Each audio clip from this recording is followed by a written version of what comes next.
Hoje eu vou estar falando por que que eu não vou mais em estádio de futebol, por que que eu não assisto mais futebol presencial, né? Eu vejo muito a ESPN, uma coisa que eu costumo falar aqui, e às vezes a gente é questionado, poxa, você não vai ao estádio de futebol, por que que não vai assistir o jogo, não gosta do seu time? É...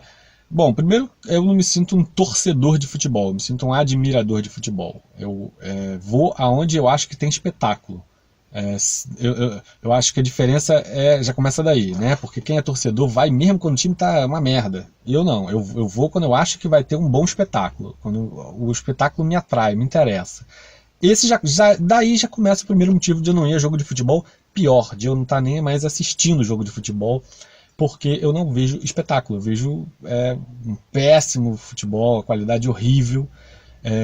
Ainda mais agora com essa tendência recente a se colocar todo o raciocínio lógico do jogo na conta do técnico, né? O jogador não precisa mais pensar, quem tem que raciocinar é o técnico. Então fica um jogo de xadrez, disputa de espaço, não há mais beleza plástica, não há mais jogadores inteligentes dentro de campo capazes de surpreender a gente com alguma jogada genial. Não, eles tocam de cá, recebem de lá, ganham espaço. É um jogo que, na minha opinião, é um estilo de jogo chato de futebol de se assistir. E nisso eu critico até o futebol lá fora, tá? É uma crítica que vale geral para o futebol. Do futebol de hoje em comparação ao futebol de antigamente. É um futebol chato.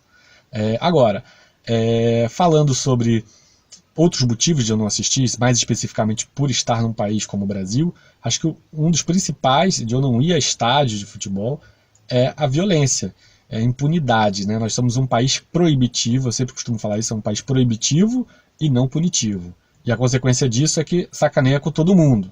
Né? Você proíbe todo mundo tem que seguir uma regra que não tem eficiência nenhuma, porque quem está aí para fazer essa sacanagem vai continuar fazendo e não é atingido pela proibição.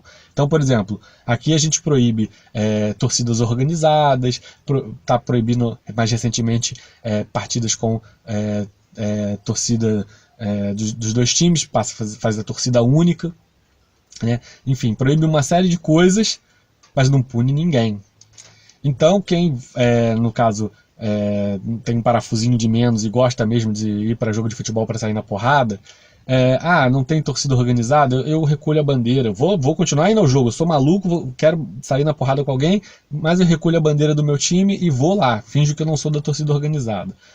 É torcida única? Eu visto a camisa do meu rival e vou lá no meio da torcida fingir que eu sou torcedor do meu rival. Ou seja, você, com as proibições, você não atingiu o maluquinho, você não atingiu ele.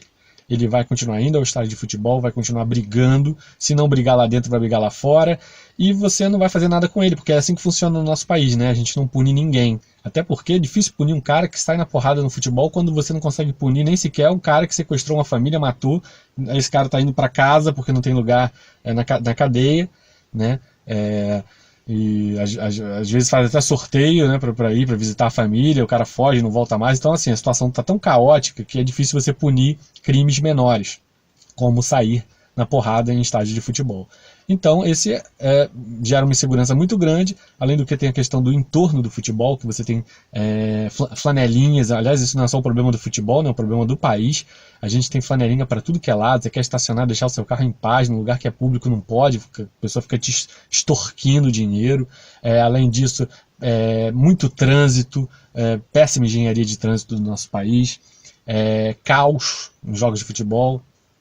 Se bem que recentemente isso que eu estou falando não tem acontecido mais, porque tem tanta gente que não tem ido a jogo mais de futebol que está começando a esvaziar, né?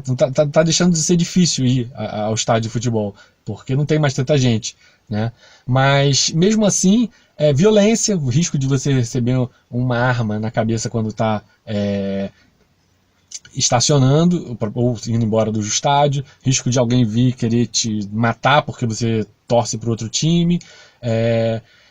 Tudo isso, gente, foi gerando no brasileiro, né, a pessoa de família, a pessoa que não é fanática por futebol, mas gosta de assistir um bom futebol, a necessidade de ficar em casa e não ir mais ao estádio de futebol. Muita gente que está começando a assistir jogo de futebol apenas pela televisão, tá? E além de tudo isso, o preço dos ingressos também, tem que ser mencionado isso. O ingresso está muito caro para a realidade brasileira. né? E com isso se elitizou demais. O futebol está quase parecendo um golfe. Só uma elite mesmo para ir lá no estádio assistir. Só não acontece essa elitização plena do futebol porque ainda é transmitido pela televisão aberta, né? E aí a população pode assistir, né? Mas se não fosse, o futebol daqui a alguns anos deixaria de existir, viraria um esporte de elite no país, o que é trágico, né? Porque a gente sabe que o futebol faz parte da cultura do brasileiro, né? Ou pelo menos sempre fez até hoje, né? Talvez não faça mais daqui para nos próximos décadas. O meu filho é um exemplo. Eu gostaria de fazer ele gostar de futebol, eu não consigo. Ele está muito mais preocupado com outros assuntos e aí vem uma coisa muito triste, né? Eu não me sinto mal com isso. Eu até certo ponto eu me questiono se não é melhor para ele não gostar de futebol.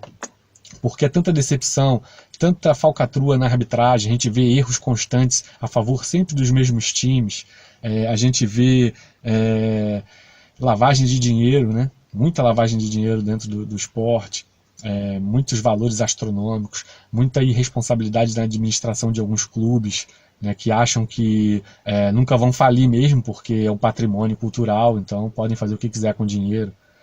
Então, assim, são muitos eventos políticos, até mesmo com relação ao superfaturamento de algumas obras em benefício do futebol, e que na verdade não são em benefício do futebol, são em benefício de uns e outros, de alguns grupos.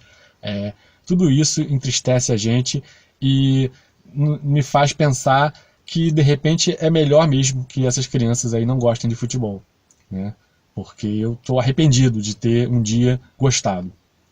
É isso. Eu lamento estar dizendo isso, eu sei o impacto que isso tem para quem ama futebol, como por exemplo as pessoas da ESPN que estão preocupadas em salvar o futebol, em transformar ele novamente no que era, né, há alguns anos atrás.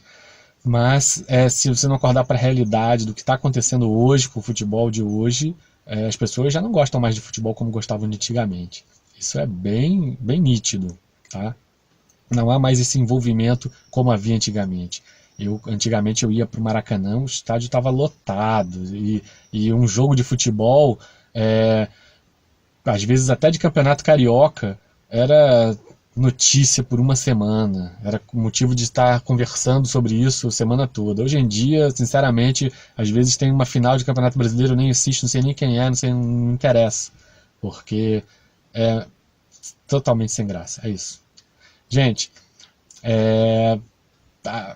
acordar para a realidade. Eu sei que é duro para algumas pessoas acordar para a realidade, mas é o primeiro passo para quem quer mudar. Então é isso. Eu estou tentando levantar essa bandeira aí, jogar essa bandeira, jogar essa semente, para que as pessoas acordem, vejam o estado que está o nosso futebol, politicamente, de estrutura, de má administração, né, corrupção, para ver se a gente consegue melhorar um pouco, né, para fazer o espetáculo voltar a ser um pouco mais interessante, mais confortável, mais confiável, inclusive para quem vai assistir. Eu não vou estar de futebol, a única coisa que eu posso dizer. Você que vai, desejo boa sorte. Boa sorte mesmo, porque é o que vai precisar. Gente, um abração, até o próximo vídeo.